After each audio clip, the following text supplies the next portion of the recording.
Assalamualaikum warahmatullahi wabarakatuh. Ibu Sinta yang saya hormati dan teman-teman sekalian yang saya banggakan. Perkenankan saya Rizka Afifah Nurkusuma dan Ayu Silva Kusumawati untuk menyampaikan materi mengenai model framing dan sistem kurs. Model framing, model ini adalah model yang mirip dengan model ISLM, di mana keduanya menekankan interaksi antara pasar barang dengan pasar uang. Dengan tingkat harga yang tetap, keduanya menunjukkan fluktuasi jangka pendek pada pendapatan agregat.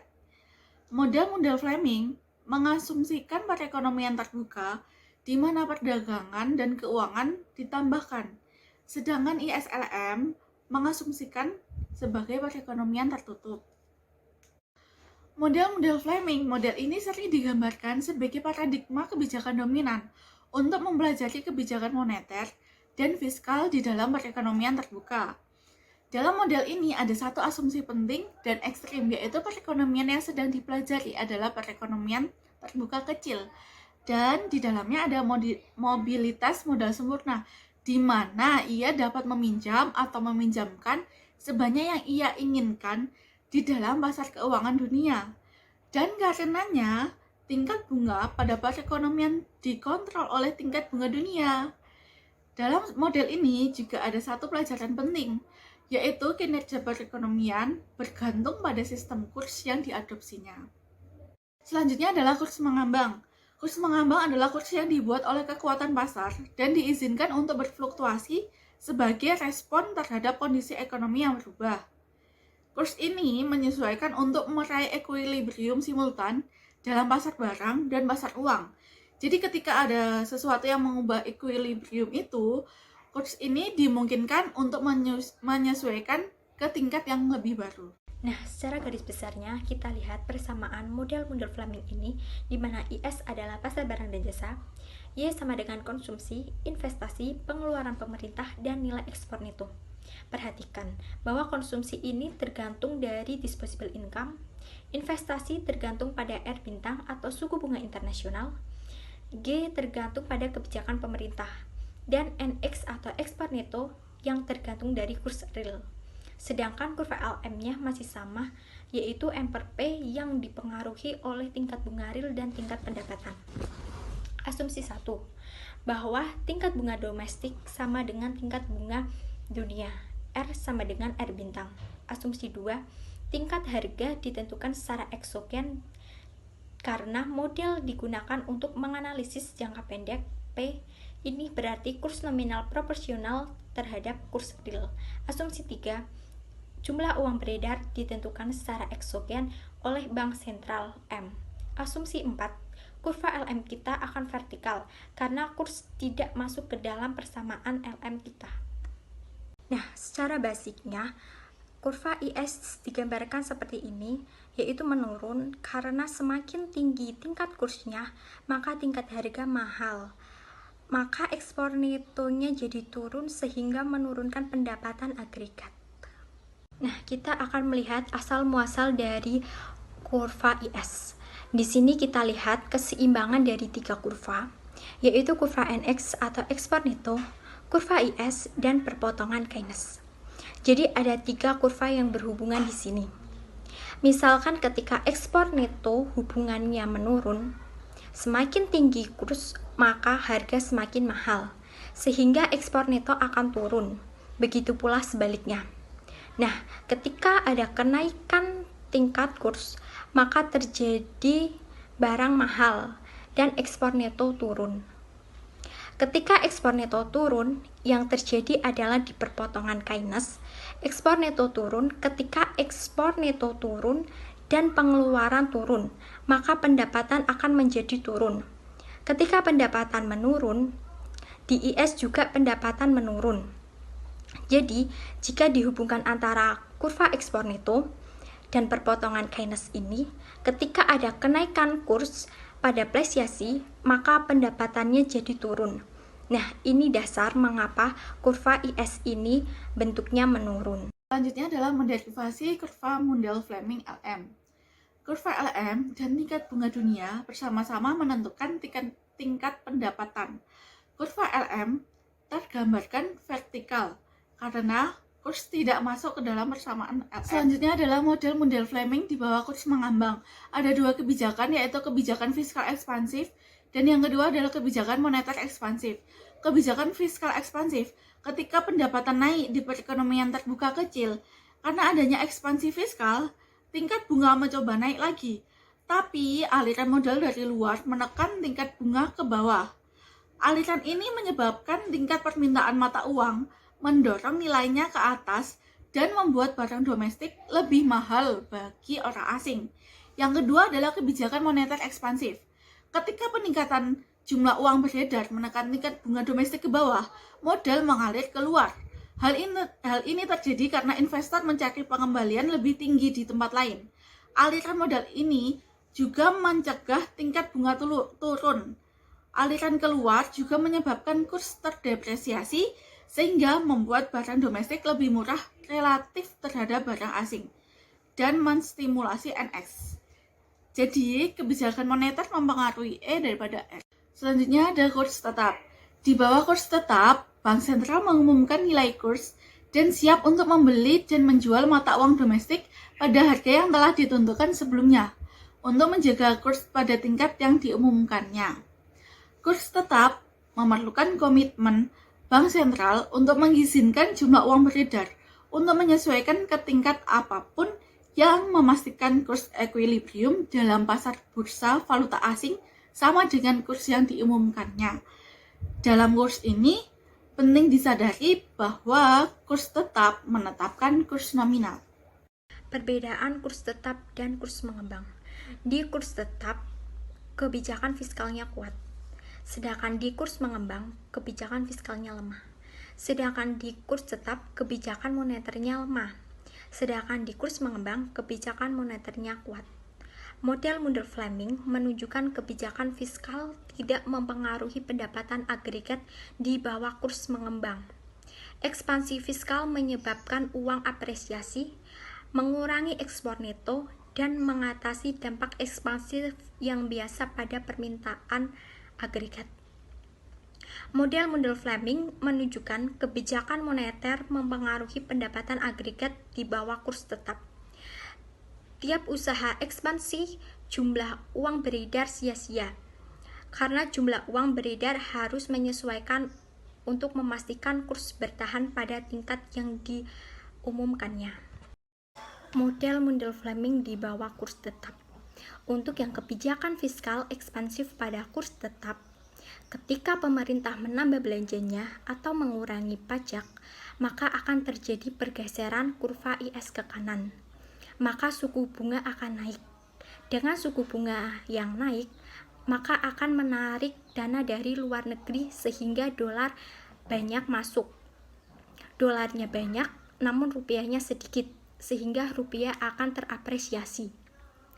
Namun ketika kurs tetap, maka bank sentral akan bersedia membeli berapapun atau menjual berapapun, sehingga yang terjadi ketika kursnya naik, maka bank sentral akan menambah uang beredarnya dengan membeli mata uang asing yang banyak beredar, sehingga yang terjadi adalah kenaikan uang beredar.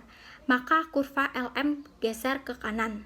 Nah, ketika kurva LM geser ke kanan, yang terjadi adalah kurs masih tetap, tetapi output akan bertambah. Yang di kebijakan moneter ekspansif pada kurs tetap, maka ketika uang beredar ditambah, LM akan geser ke kanan, maka akan terjadi suku bunga turun. Ketika suku bunga turun, maka uang akan keluar banyak, sehingga rupiah menjadi banyak, dolar menjadi sedikit. Maka rupiahnya turun tingkatannya dan terjadi depresiasi. Dengan depresiasi ini tidak akan dibiarkan. Karena kurs tetap, maka akan terjadi adalah bank sentral akan kembali mensuplai mata uang asing dengan cara menjual mata uang asing.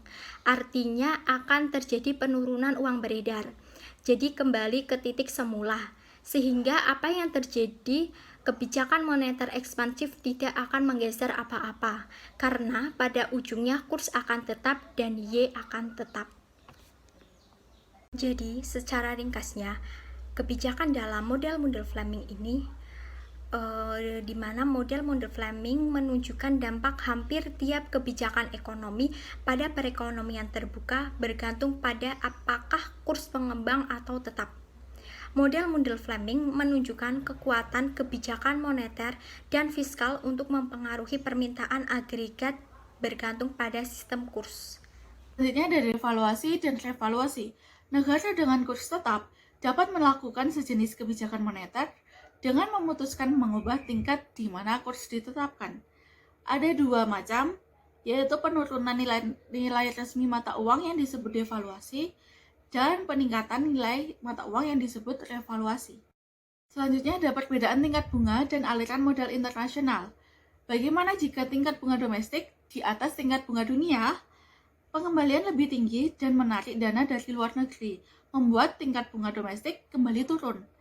Jika tingkat bunga domestik di bawah tingkat bunga dunia, penduduk domestik akan meminjamkan keluar untuk mendapat pengembalian lebih tinggi dan membuat tingkat bunga domestik kembali ke atas. Akhirnya, tingkat bunga domestik sama dengan tingkat bunga dunia. Selanjutnya adalah resiko negara dan ekspektasi kurs. Mengapa logika ini tidak selalu berlaku? Ada dua alasan mengapa tingkat bunga berbeda di berbagai negara. Yang pertama adalah resiko negara. Ketika investor membeli obligasi pemerintah Amerika Serikat atau memberi pinjaman kepada perusahaan Amerika Serikat, mereka yakin mereka akan dibayar beserta dengan bunga. Sebaliknya, di beberapa negara kurang berkembang, muncul ketakutan bahwa kemelut politik akan mengganggu pelunasan pinjaman. Peminjam di negara-negara tersebut sering harus membayar tingkat bunga lebih tinggi untuk mengkompensasi risiko. Yang kedua adalah ekspektasi kurs. Misal, orang berharap frank Prancis turun terhadap dolar Amerika Serikat. Pinjaman dalam frank akan dibayar dengan mata uang yang kurang berharga daripada pinjaman dalam dolar. Untuk mengkompensasi penurunan yang diharapkan pada mata uang Perancis, tingkat bunga di Perancis akan lebih tinggi daripada tingkat bunga di Amerika Serikat. Perbedaan pada model-model Fleming. Untuk memasukkan perbedaan tingkat bunga ke dalam model-model Fleming, kita asumsikan tingkat bunga di perekonomian terbuka kecil ditentukan oleh tingkat bunga dunia ditambah premi risiko.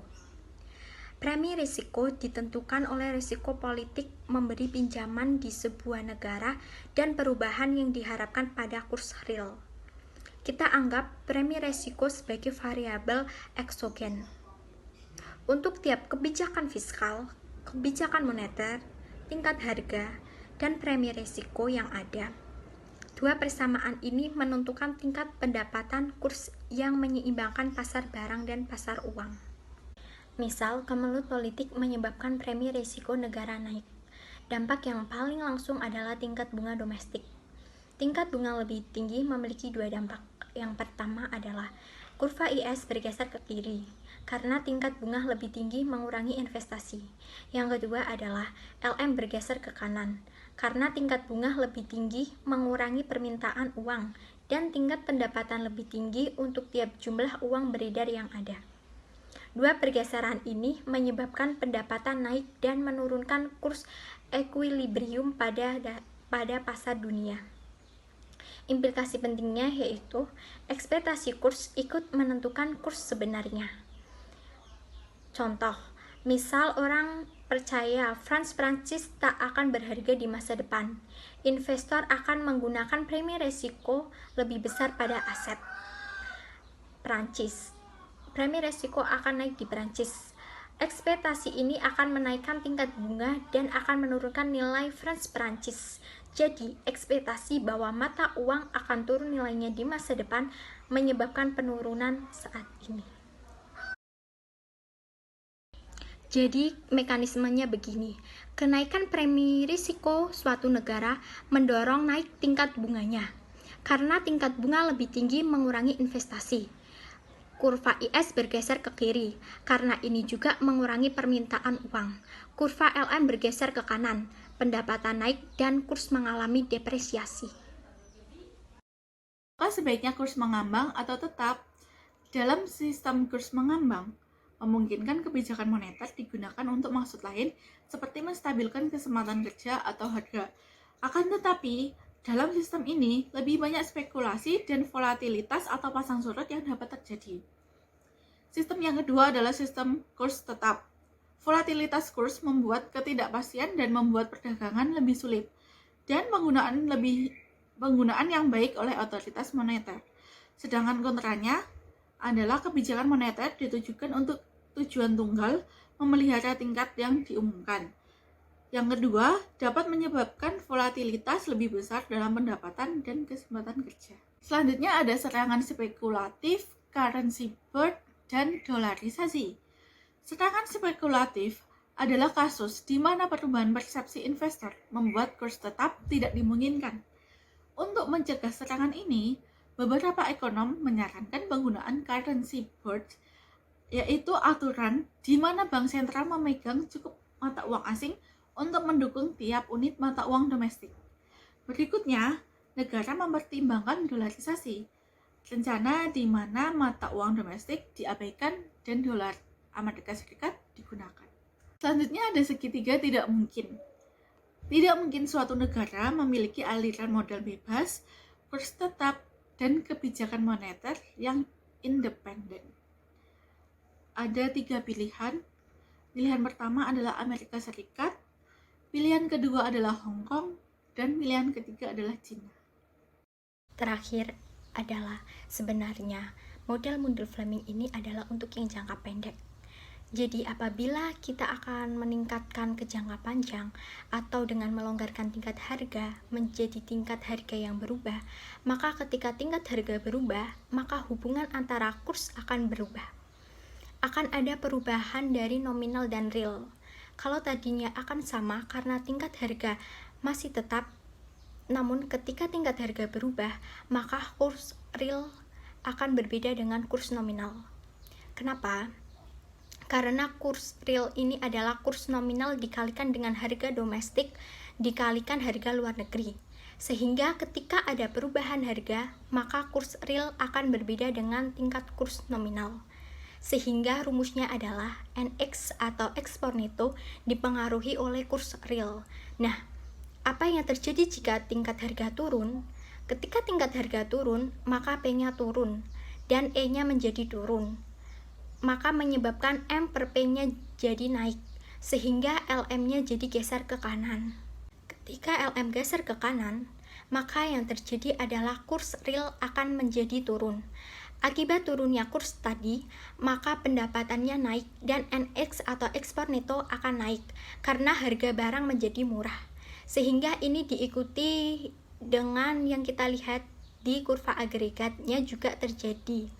Yang sama ketika P-nya turun, maka terjadi pergeseran dari SRAS ke bawah akan membentuk equilibrium baru. Equilibrium barunya ada di titik C. Ini adalah asumsi klasik di mana input atau pendapatan ini ada tingkat alami. Sehingga di sini ketika kita sudah memasukkan C yang berubah, maka akan terjadi market cleaning sehingga akan kembali ke titik yang alami. Ini adalah model mundur Fleming dengan perubahan tingkat harga. Begitu juga sebaliknya, ketika tingkat harga naik, maka LM geser ke kiri. Karena tingkat harga naik, maka M per P-nya naik, maka M per P akan berkurang, sehingga M per P akan bergerak ke kiri, begitupun seterusnya. Sekian yang dapat kami sampaikan, kurang lebihnya mohon maaf. Wassalamualaikum warahmatullahi wabarakatuh.